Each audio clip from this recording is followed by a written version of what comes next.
आप लोगों के सामने खड़े हो, सबकी नज़रें आप पर हैं और अचानक आपकी आवाज़ कांपने लगती है। जो बात आपको परफेक्टली आती थी वही अचानक भूल जाती है और उस मोमेंट में बस एक ही थॉट आता है, काश मैं यहाँ से निकल पाता। लेकिन सवाल ये है, ये डर लोगों का है या आपके दिमाग का खेल? हमारी सिचुएशनल एंग्जाइटी फिक्स सीरीज़ के इस एपिसोड में हम समझेंगे लोगों के सामने बोलते समय जो डर लगता है वो एक्चुअली आता कहाँ से है और उसे कैसे कंट्रोल किया जा सकता है। अगर आपने कभी स्टेज पर जाने से पहले एंग्जाइटी फील की है, अगर प्रेजेंटेशन से पहले दिल तेजी से धड़कने लगता है या लोगों के सामने बोलते वक्त आपकी आवाज़ शेक हो जाती है, तो ये सिर्फ आपके साथ नहीं हो रहा। बहुत सारे लोग इस सिचुएशन को फेस करते हैं और इंटरेस्टिंग बात यह है, ये प्रॉब्लम नॉलेज की नहीं होती। आपको पता होता है क्या बोलना है, लेकिन फिर भी आप बोल नहीं पाते। हमारे दिमाग का एक नेचुरल मैकेनिज्म है, जब भी उसे लगता है कि हम जज्ड हो सकते हैं, वो बॉडी को अलर्ट मोड में डाल देता है। और पब्लिक स्पीकिंग में एग्जैक्टली यही होता है। आपका दिमाग सोचता है, सब लोग मुझे देख रहे हैं, अगर मैंने गलती की तो, अगर लोग मुझे जज करेंगे तो। और जैसे ही ये थॉट्स आते हैं, बॉडी स्ट्रेस मोड में चली जाती है। इसी वजह से आवाज़ कांपती है, हाथ ठंडे हो जाते हैं, दिमाग ब्लैंक हो जाता है। लेकिन सच ये है, खतरा बाहर नहीं है, खतरा सिर्फ परसेप्शन में है। पब्लिक स्पीकिंग में असली प्रॉब्लम बोलने की नहीं होती, असली प्रॉब्लम होती है खुद को जज करना। आप बोलने से पहले ही खुद को इवैल्यूएट करने लगते हो, मैं परफेक्ट बोल पाऊंगा या नहीं।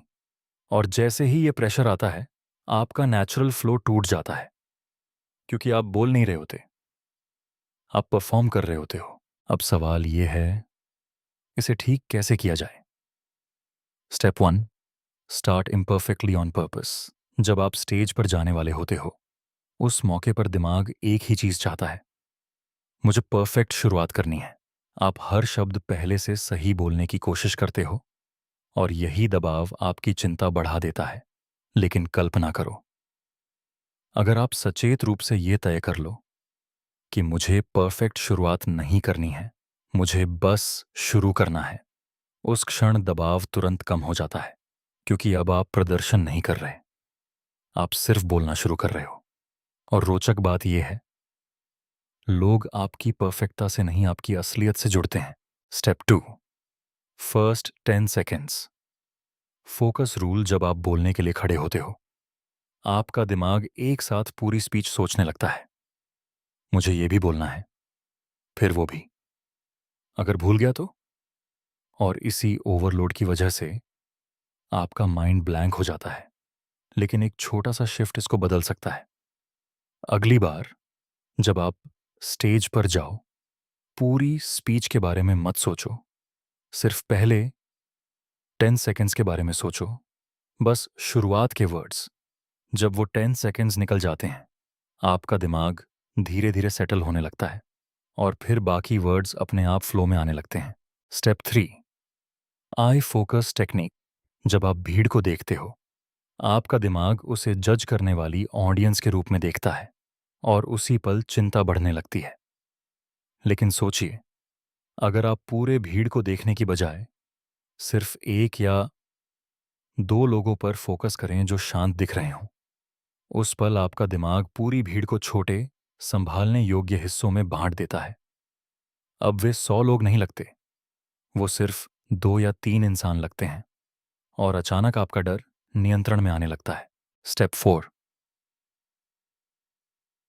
Body stillness control. आपने नोटिस किया होगा, जब भी आप नर्वस होते हैं, आपका बॉडी खुद ब खुद रेस्टलेस हो जाता है, हाथ हिलने लगते हैं, पॉस्चर चेंज होता रहता है। और यही मूवमेंट आपके दिमाग को सिग्नल देता है कि कुछ गलत है। लेकिन अगर आप कॉन्शियसली अपने बॉडी को स्टेडी रखें, अपने पैरों को स्टेबल रखें, कंधे रिलैक्स्ड रखें, धीरे धीरे आपका माइंड भी उसी स्टेट को फॉलो करता है, क्योंकि बॉडी और माइंड अलग नहीं है, दोनों एक ही सिस्टम के हिस्से हैं और जब बॉडी काम होती है तो माइंड भी काम होने लगता है। और यही रीज़न है कि बोलने के बाद भी आपका दिमाग बार-बार वही बातें सोचता रहता है। अगली वीडियो में हम समझेंगे, आप कॉन्वर्सेशन के बाद ओवरथिंकिंग क्यों करते हो?